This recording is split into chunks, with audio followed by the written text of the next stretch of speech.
हमारे लिए वो सीधा हाथ बन के आया, जिसने हमें पिता से मिलाया और जिसके कारण हम पिता से मिल सके।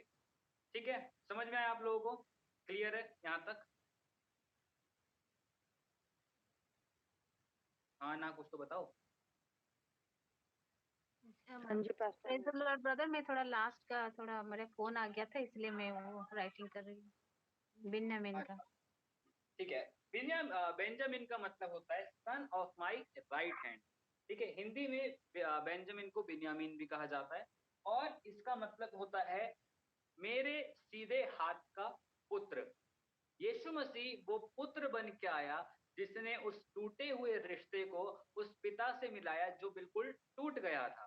ठीक है? और परमेश्वर और वचन ये बताता है कि जब स्वर्ग में तुम मिलोगे तो तुम मेरे सीधे हाथ पे बैठ के मेरे साथ न्याय करोगे। वो किसके द्वारा पॉसिबल हो पा रहा है? यीशु मसीह के द्वारा, क्योंकि यीशु मसीह हमारे लिए मारा गया, गाड़ा गया, तीसरे दिन फिर जी उठा, इसीलिए हमारा रिश्ता परमेश्वर के साथ सही हो पाया, और हम उसके साथ उसके दाहिने हाथ पे बैठ के न्याय सिंहासन पर न्याय करने पाएंगे और राज करने पाएंगे।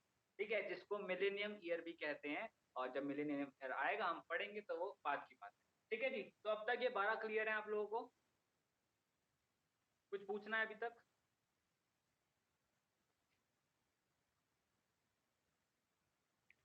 भैया मेरे को ये लास्ट पूछना का है। थोड़ा बता दीजिए पास्टर जी।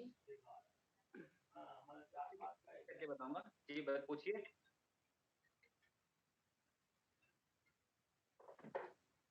जी निशा सिस्टर, पूछिए क्या कह रहे थे?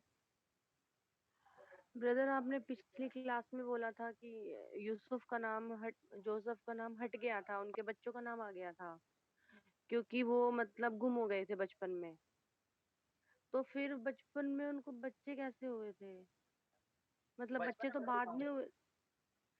नहीं नहीं, मतलब वो आपने बोला था कि जब वो गायब हो गया था इसलिए उनके बच्चों का नाम ऐड हो गया था, तो वो तो बचपन में गायब हुए थे ना, ये कह रही देखो, हूँ। मेरा क्या आपके कहने का मतलब कि यूसुफ को बचपन में जब वो अपने भाइयों के पास गया था, उनके भाइयों ने फेंक दिया था। ठीक है? तो बचे 11 भाई। ठीक है? उसके बाद आगे चल के जब वो सारे मिले, ठीक है, तब जाके वो इंटरकनेक्ट हुए। और गोत्र कब बने थे? जब जब यूसुफ ने सबको अपने पास बुला लिया था। उससे पहले तो कोई गोत्र ही नहीं था। तो ये गोत्र बनने के लिए आगे आगे रिप्रोडक्शन होना जरूरी है। और वो कब हुआ? जब वो यूसुफ के पास गए। सिर्फ रूबेन, साइमन और लेवी की शादी हो गई थी। उसके बाद वो सब यूं ही चलते रहे। लेकिन वो गोत्र में कब बटे? जब मूसा के समय से पहले वो फिरौन की गुलामी में आ गए थे, तब क्या बोला गया? इजरायली लोग। और जब हम क्या कहते हैं, निर्गमन में आएंगे, निर्गमन एंड में आते आते इन गोत्रों का नाम लिखा गया है। ठीक है? वहां जाके ये गोत्र में बटे। अभी तो ये भाई ही चल रहे हैं, अभी तक कोई गोत्र नहीं बने, अभी तक ये भाई ही चल रहे हैं। इनके बहुत सारे बच्चे हो जाएंगे, जब उनके वंश वंश वंश चलेंगे, तब जाके गोत्र में बटेंगे। अभी ये भाइयों के ही नाम है, अभी कोई गोत्र नहीं बना है। ठीक है? क्लियर है?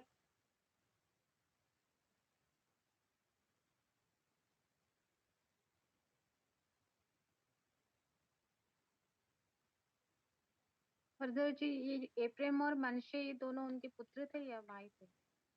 यूसुफ के पुत्र थे। अच्छा। जब फिरौन की बेटी का हाथ फिरौन ने यूसुफ के हाथ में दिया था, उसके बाद जो उनसे पुत्र उत्पन्न हुए वो थे इफ्राइम और मनश्शे। ठीक है? इसलिए 12 गोत्रों में यूसुफ का नाम नहीं लिया जाता बहुत सारी जगहों पे। कहीं पे इफ्राइम का नाम आता है, कहीं पे मनश्शे का नाम आता है। ठीक है जी, चलो।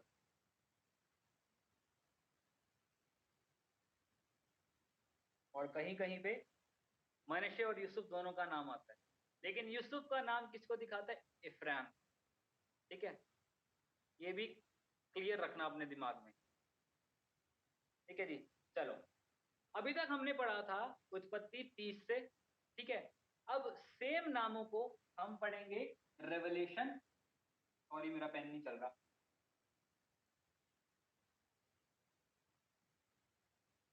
रेवलेशन 7, उसका 5 और 8 अगर आप चाहे तो निकाल लीजिए।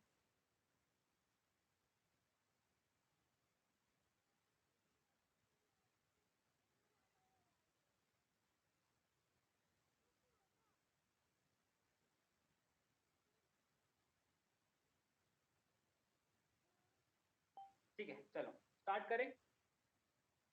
ठीक है, अभी तक हमने इनके नाम का एक एक शब्द से जो मतलब है वो पढ़ा था। ठीक है जी, अब इनकी जिनियोलॉजी जो चली, ठीक है, उसके हिसाब से इनके नाम के जो मतलब आए, अब मैं वो आपको बता रहा हूं। ठीक है, समझ पा रहे हो? बहुत सिमिलर है, कोई ऐसे फर्क वाली बात नहीं है। जैसे जूडा का नाम का मतलब था प्रेज, अब बाइबल में इसके नाम का मतलब क्या है? Now I will praise Yahweh. ठीक है जी, तो मैं मेरा पेन नहीं चल रहा है, I am really very sorry. मैं आपको नाम बताऊंगा, उसके सामने बाइबल वर्ड्स भी लिखूंगा कि वहां पे इसका मतलब क्या है, और उसके बाद 12 नामों के बाद उसकी एक भविष्यवाणी बनती है। ठीक है जी, एक स्पेशल मैसेज तैयार होता है, वो भी मैं आपको बताऊंगा। ठीक है, दुआ करो मेरा पेन चल जाए। ठीक है, जूडा जिसका मतलब होता है now I will praise Yahweh. Yahweh का मतलब आपको पता है? याहवे का मतलब क्या होता है? याहवे का मतलब किसी को पता है? बाइबल में बहुत सी बार ये वर्ड आया है याहवे। इंग्लिश बाइबल पढ़ो, इंग्लिश स्टैंडर्ड वर्जन, केजेवी, एनआईवी, वहां पे ये वर्ड बहुत यूज हुआ है और यही लिखा गया है YHWH, याहवे। इसका मतलब यहोवा की ओर, यहोवा। ओनली यहोवा। वचन कहता है मैं जो हूं तो हूं, यही मेरा नाम है।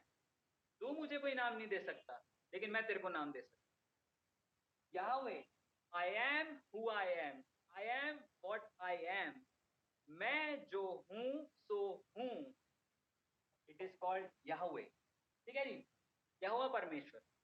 चलिए, तो अगर जूडा के नाम का मतलब आपको पढ़ना है तो आप पढ़ सकते हैं उत्पत्ति 29 उसका 35 में, जिसका मतलब होता है now I will praise Yahweh. अब मैं यह की स्तुति करूंगा। ठीक है, अगला नाम रूबेन, इसका मतलब surely Yahweh has looked upon my afflictions, या हाँ अफ्लिक्शन। अब यहोवा ने मेरे दर्द की ओर दृष्टि करी है। आप इसको पढ़ना चाहते हैं तो ये लिखा है जेनेसिस 29:32 में,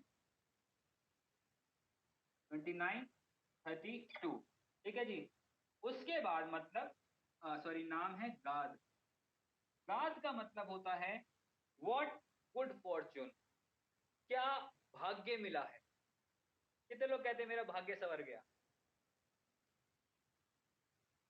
कई लोग अपने भाग्य को ही रोते रहते हैं, हाय ये नहीं है, हाय वो नहीं है, हाय मेरा भाग्य खराब, हाय मेरे कर्म फूटे, हाय मेरे ये फूटे, हाय मेरे वो फूटे। मत रोइए। गॉड, व्हाट गुड फॉर्च्यून, कितना अच्छा भाग्य है हमारा कि हमारे को यीशु मसीह का नाम मिल गया।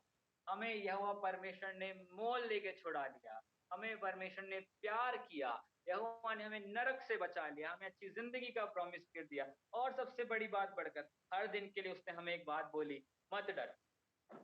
तो अगर डर रहे हो तो अपने आप को बोलो तू मत डर। आज रात को या इस क्लास के बाद उठना, शीशे के सामने देखना, अपनी बीमारियों को याद करना, अपनी चिंताओं को याद करना, अपनी परेशानियों को भी याद करना। ठीक है, और अपनी शक्ल को देख के बोलना मत डर, यहोवा तेरे साथ है। इतना सा काम अगर आप डेली करोगे ना, डेली अपने आप को बोलोगे मत डर, यहोवा तेरे साथ है, आपकी आधी प्रॉब्लम्स तो वहीं खत्म हो जाएगी। और जो बची कुची हैं वो यहोवा अपने आप दूर कर देगा, क्योंकि ऑलरेडी आप बोल चुके हो कि मत डर, यहोवा तेरे साथ है। आप अपने लिए एक गुड प्रोफेसी कर रहे हो, एक अच्छी भविष्यवाणी कर रहे हो कि अब मैं नहीं डरूंगा क्योंकि यहोवा मेरे साथ है, और जिनके साथ यहोवा होता है वो जंग कभी नहीं हारते। आमीन। ठीक है, चलो अगला नाम अशीर। अशेर का ब्रदर मतलब था, रूबेन का फिर से पढ़ा। अच्छा, रुबेन का मतलब है surely Yahweh has looked upon my affliction. अब यहोवा ने मेरी दुहाइयों को सुन लिया, या यहोवा ने मेरी दुहाइयों को देख लिया।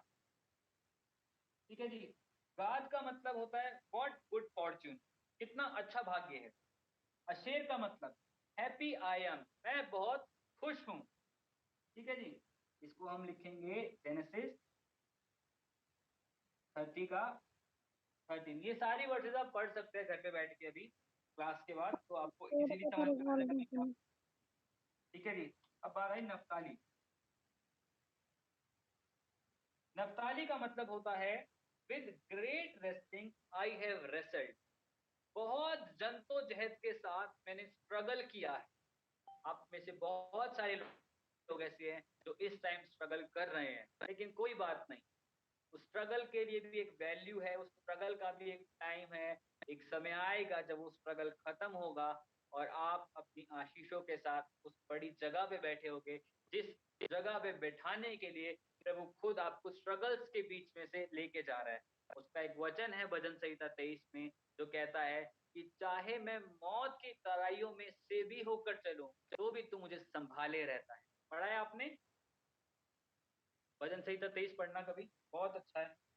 ठीक है जी। तो ये है with great resting I have rested, बहुत जद्दोजहद के साथ मैंने स्ट्रगल किया है।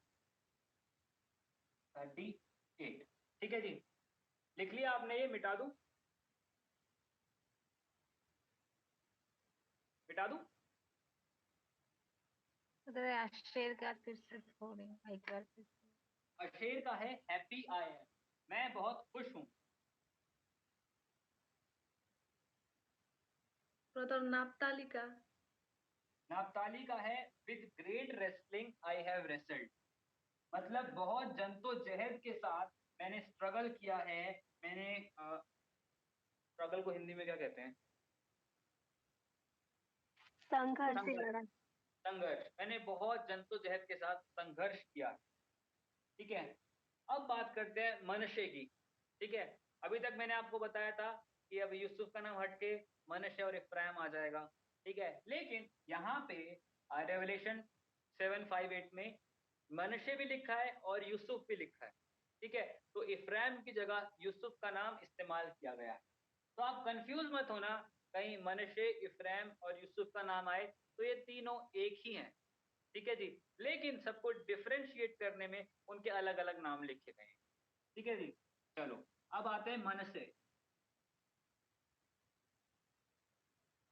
मनसे का मतलब होता है for Elohim has made me forgot all my toils, Jehovah ने मेरे सारे दुख को मेरी जिंदगी से भुला दिया।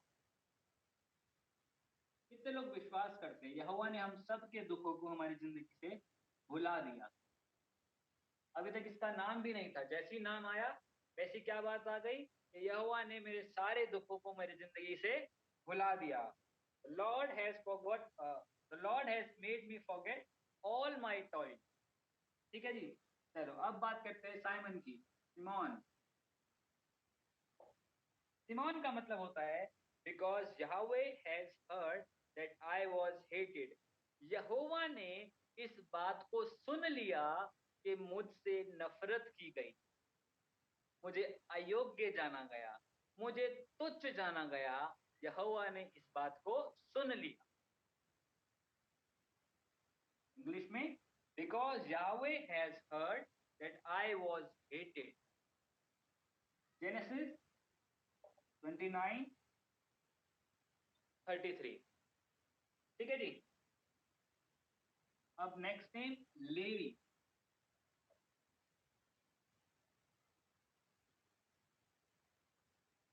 Now this time will my husband be joined to me, अब इस समय से मेरा पति मेरे साथ मिल गया। पति की बात क्यों की गई है गोत्र में? क्योंकि ये जो गोत्र था वो किस काम के लिए चुना गया था? यहोवा के भवन की सेवा करने के लिए। और यहोवा के भवन में जो लोग आते हैं उसको क्या कहा जाता है? यीशु की दुल्हन। और ये इन लोगों का काम था यीशु की दुल्हन को तैयार करना। इसीलिए इस गोत्र के नाम का मतलब है इस समय मेरा पति मेरे साथ जुड़ गया, मतलब यीशु मसीह कलीसिया के साथ जुड़ गया। ठीक है जी। ये है जेनेसिस 29 और 34। ठीक है।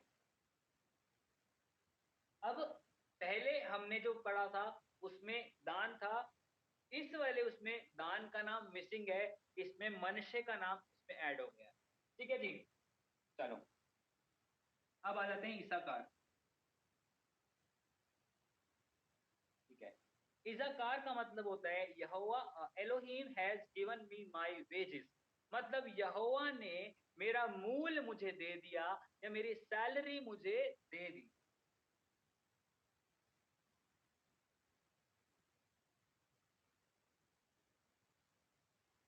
जेनेसिस 30 उसका 18। अब बात करते हैं जेबुलून की। जेबुलून का मतलब होता है Elohim has endowed me with a God gift, now my husband will dwell with me। यहोवा ने मुझे एक अच्छे उपहार से प्रतिष्ठित किया है और इसीलिए अब मेरा पति मेरे साथ बसने पाएगा। समझ में आया? यहोवा ने मुझे एक उपहार दिया है जिसकी वजह से मेरा पति मेरे साथ बसने पाएगा। बहुत से लोगों का ये बात होती है कि हमारे पति हमसे दूर रहते हैं, हम अपने पति के साथ रहना चाहते हैं, लेकिन वो सेकंड मैरिज है या व्हाटएवर जो भी। लेकिन इस बात को अपनी जिंदगी में ले लीजिए कि यहोवा ने आपकी जिंदगी में कुछ ऐसा दिया है कि अब उस बेहतर गिफ्ट की वजह से, अब उस बेहतर आशीष की वजह से, अब आपका पति आपके साथ बसने पाएगा। आमीन। और अगर किसी के पति पत्नी में झगड़े भी चल रहे थे तो उसको अपने लिए रिसीव करना कि अब मेरा पति मेरे साथ बसने पाएगा क्योंकि यहोवा ने मेरी जिंदगी में कुछ ऐसा दिया है।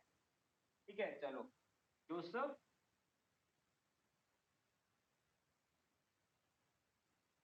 Yahweh shall add to me, यहोवा मेरी जिंदगी में बढ़ोतरी करेगा, यहोवा मुझे बढ़ाएगा। जेनेसिस 30:24। आखिरी नाम बेंजामिन, ये ऊपर वाला मिटा दूं?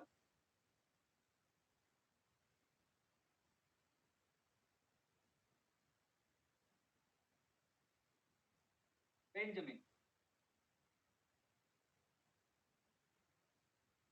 बेंजामिन का मतलब होता है यू शैल हैव दिस सन, अब यह तेरा पुत्र होगा या ये तेरा पुत्र कहलाएगा, अब ये तेरा पुत्र है। ठीक है जी, ये है जेनेसिस 35 उसका 17 और 18।